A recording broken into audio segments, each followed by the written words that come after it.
Video cables. High-definition multimedia interface, HDMI. The high-definition multimedia interface, or HDMI, represents one of the most successful and transformative standards in the history of consumer electronics. Before the arrival of HDMI in the early 2000s, connecting a home theater system or a computer to a high-resolution display was a complicated task that required multiple bulky cables. You often needed 3 separate component video cables just for the picture and 2 more RCA cables for the audio. HDMI revolutionized this by combining high-definition video, multi-channel digital audio, and device-to-device control signals into a single, compact, and user-friendly cable. For a modern IT technician, HDMI is the universal language for everything from office monitors and projectors to digital signage and conference room systems. The engineering of a digital pipeline.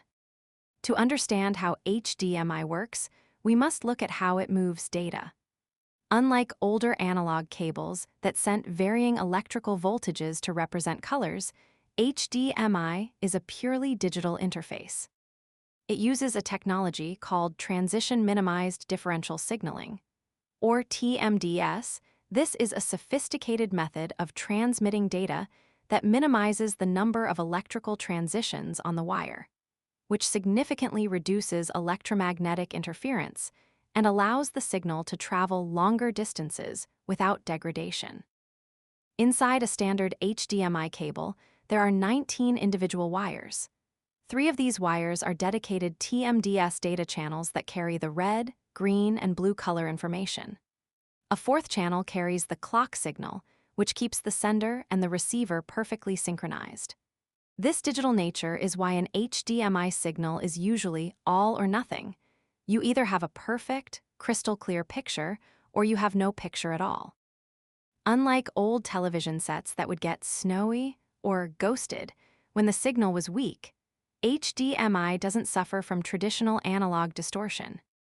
The evolution of HDMI standards. While the physical shape of the HDMI plug has remained largely the same for 20 years, the brain inside the cable has evolved through several generations. This is a critical area for technicians because using an old cable with a new monitor can result in a blank screen or a lower than expected resolution. HDMI 1.4 released in 2009, this version was a major milestone. It was the first to support 4K resolution, though it was limited to only 30 frames per second. It also introduced the HDMI Ethernet channel, which allowed a television to share its internet connection with a game console or a Blu-ray player over the same cable. For a technician today, version 1.4 is considered the baseline for standard office work and 1080p video.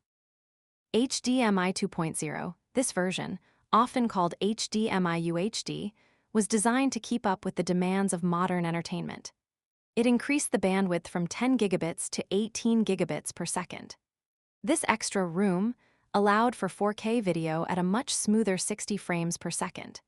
It also added support for high dynamic range, or HDR, which allows for much brighter whites and deeper blacks in the image. This is the current standard for most high-end office monitors and home theater systems.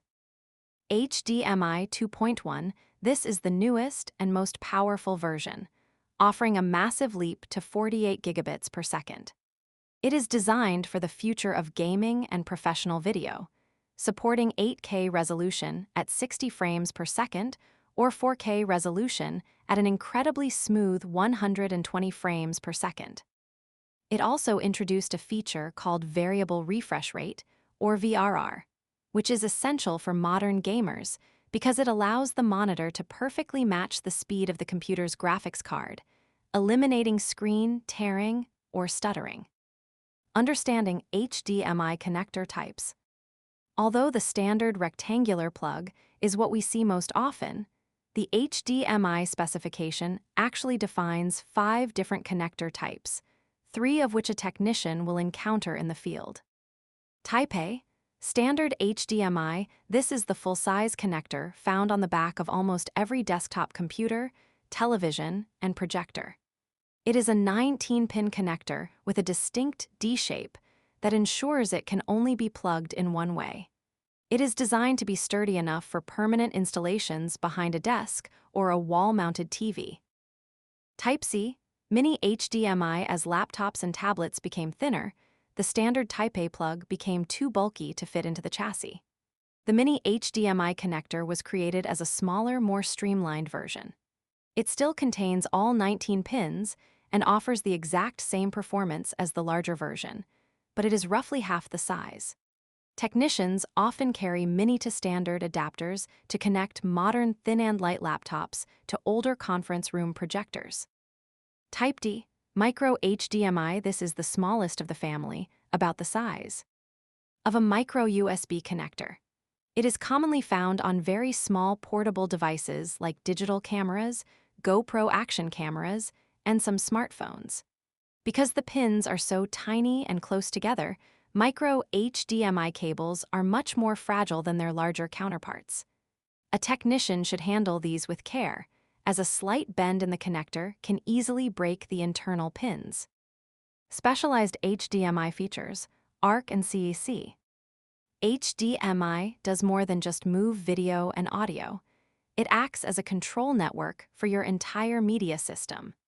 Two features are particularly important for a technician to understand when setting up modern audiovisual equipment.